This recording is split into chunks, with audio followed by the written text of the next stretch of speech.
Welcome to my YouTube channel student. आज की video में हमने अपनी जो प्रॉपर हमने 9th क्लास की मैथमेटिक्स रियाजी की किताब आज की वीडियो में हमने शुरू कर देनी है। ठीक है जी, 9th क्लास की रियाजी की बुक है।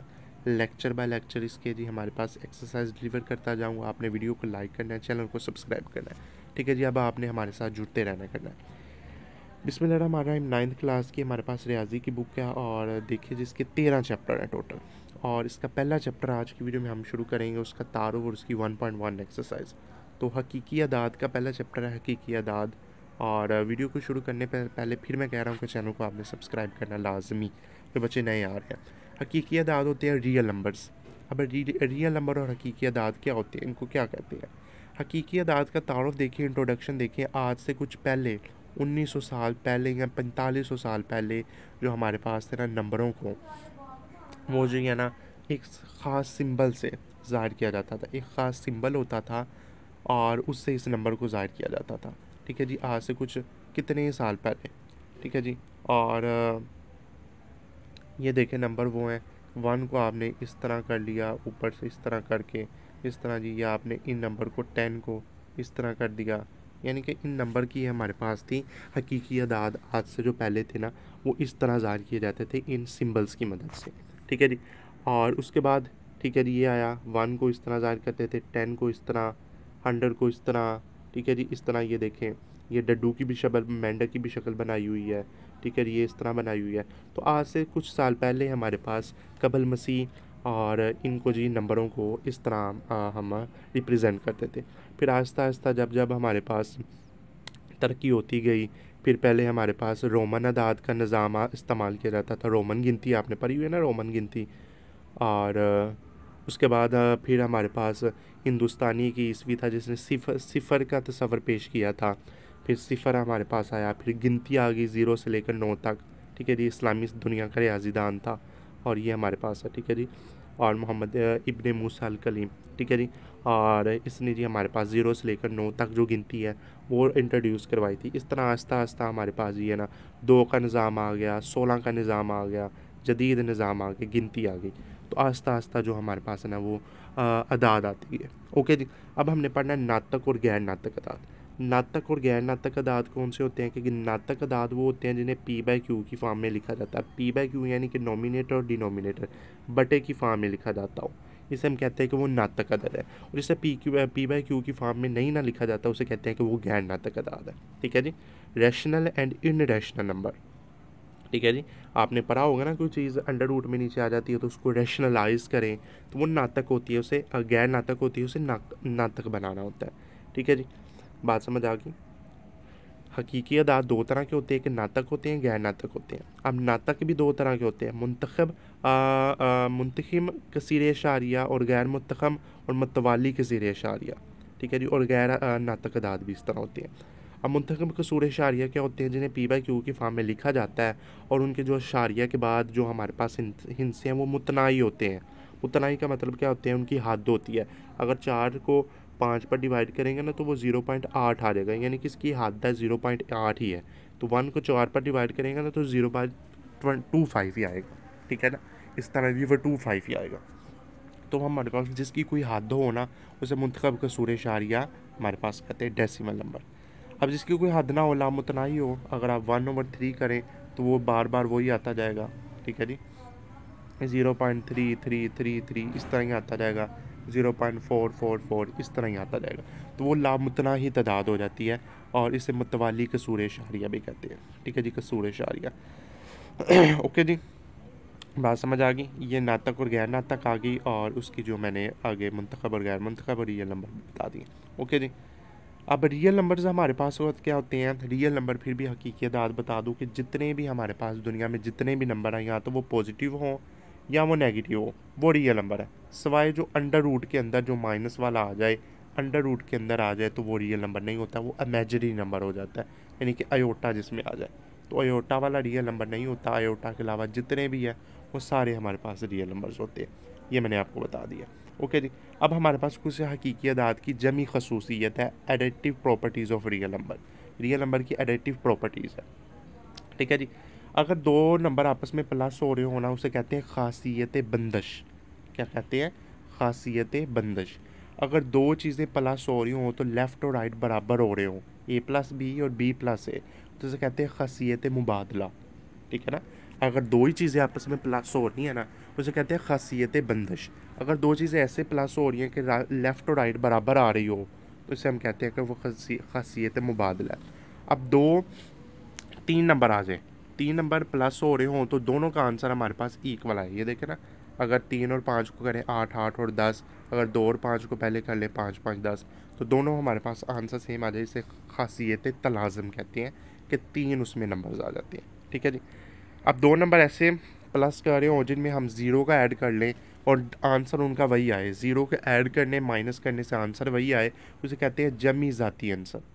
ठीक है ना, उसे क्या कहते हैं कि जमी ज़ाती आंसर।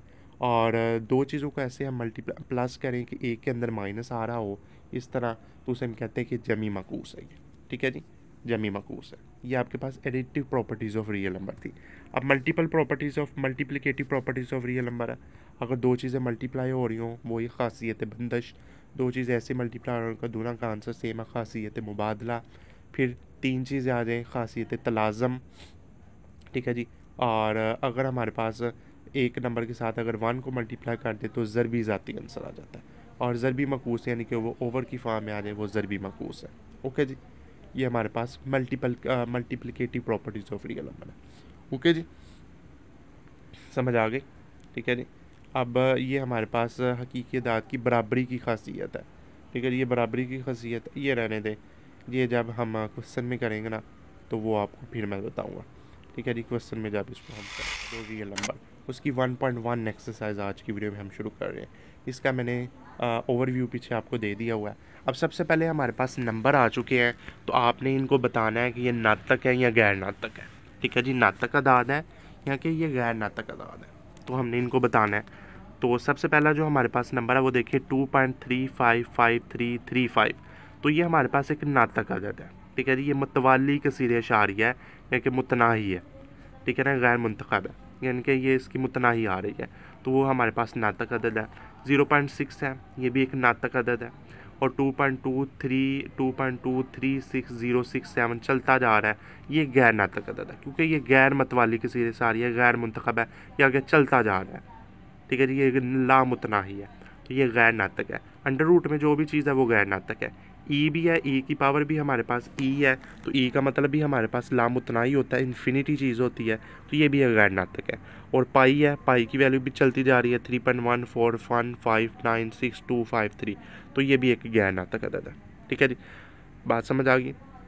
अब ये चीज़ आपने याद रखनी है कि अगर दो गैर नातक अदद को आप मल्टीप्लाई करवाएं ना, तो उसका आंसर क्या आएगा, नातक अदद आएगा। ठीक है जी, अगर आप दो गैर नातक को आपस में मल्टीप्लाई करवा रहे हैं तो उसका जो आंसर आएगा वो नातक अदद आएगा।